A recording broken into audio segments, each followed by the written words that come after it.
கோழி குருமாக்கு வந்து வெங்காயம், இஞ்சி பூண்டு, தக்காளி போட்டு வதக்கிக்கலாம். கோழி குருமா காட்டின பிறகு புரோட்டா சுட்டுக்கலாம்.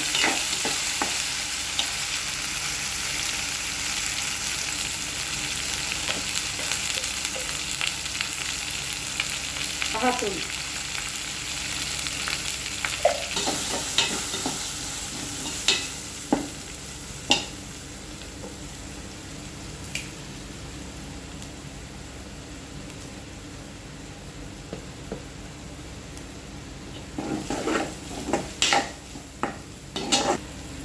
தயிர் கொஞ்சம் ஊற்றிக்கலாம்.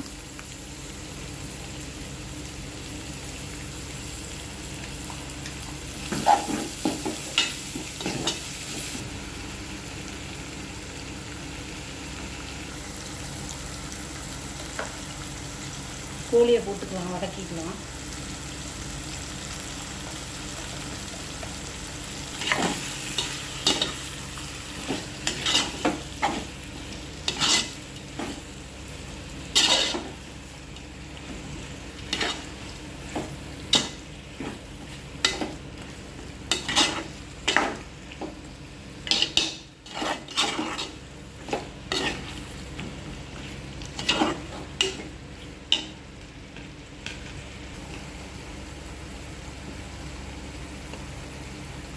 கறி மசாலா ஒரு ஸ்பூன்,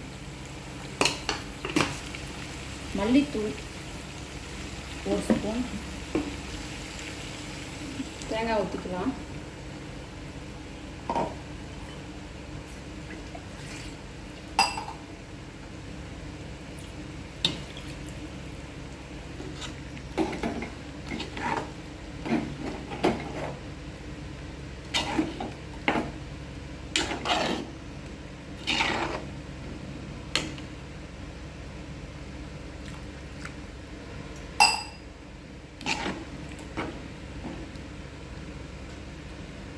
கல்லுப்பு போட்டுக்கலாம். கோழி குருமாவுக்கு வந்து உருளைக்கிழங்கு போட்டால் திக்கன்ஸ் கொடுக்கும். அது ஒரு டேஸ்ட் இருக்கும், நல்லாயிருக்கும். கோழி குருமா ரெடி ஆகிடுச்சு. பரோட்டா வச்சு சாப்பிடலாம்.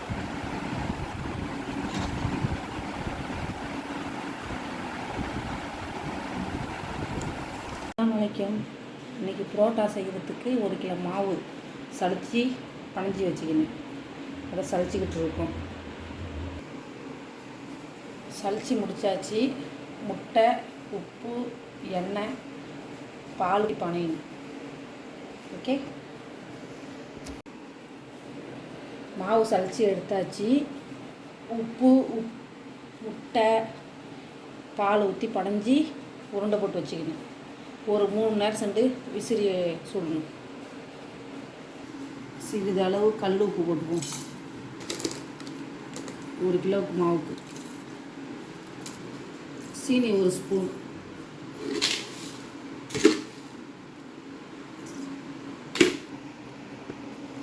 ஒரு முட்டை உடச்சி ஊற்றிப்போம்.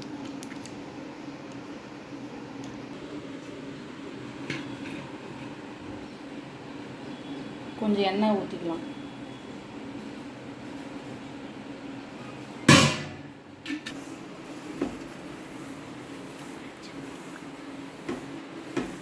நல்லா பனைஞ்சிக்கணும். முட்டையை ஊற்றி அப்புறம் தண்ணி ஊற்றி பனையணும்.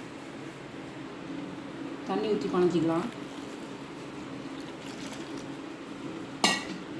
பனையும் போதே கொஞ்சம் பால் ஊற்றிக்கலாம். பசும்பால்.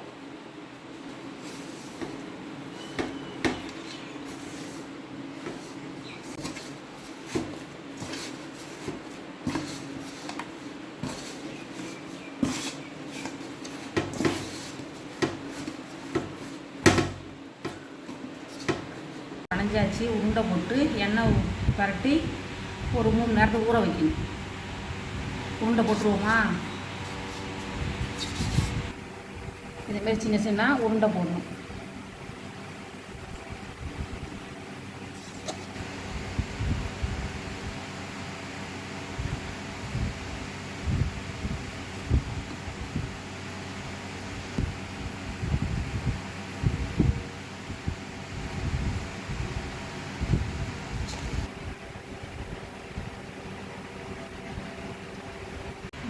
பனைஞ்சி உருண்டை போட்டாச்சு. நான் சாஃப்டாக ஆகிடுச்சு. எண்ணெய் ஊற்றி பரட்டி ஒரு 3 நேரத்துக்கு ஊற வச்சு சுடலாம். எண்ணெய் ஊற்றிக்கலாம்.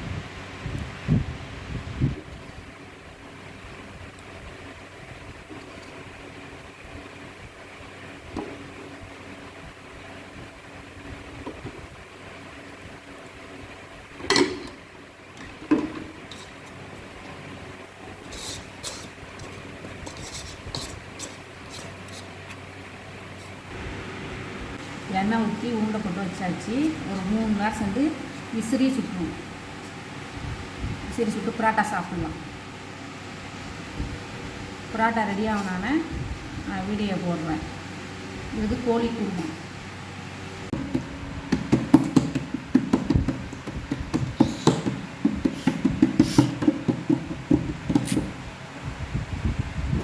விசிறிக்கலாம்.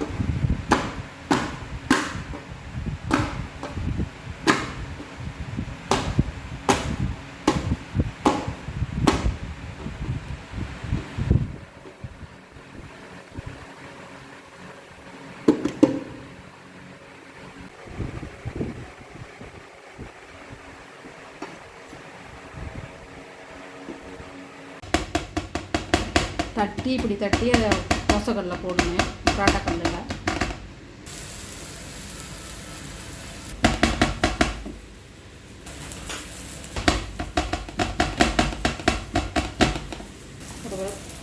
பரட்டி விட்டு எண்ணெய் ஊற்றணும்.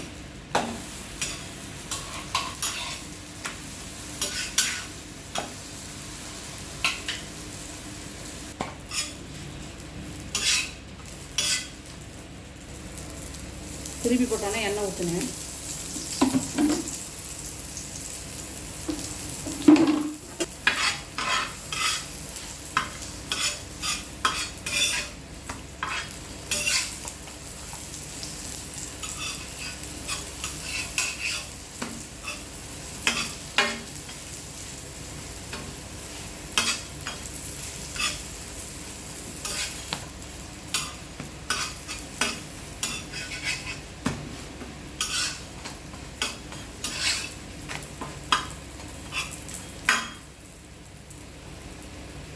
அவ்வளோதான். எடுத்து நல்லா அடித்து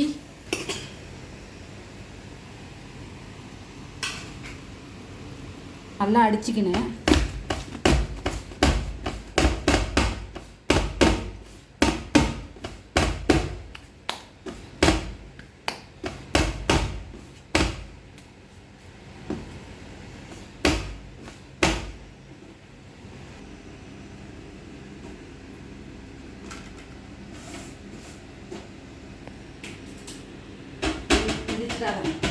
என்னதான் இருந்தாலும்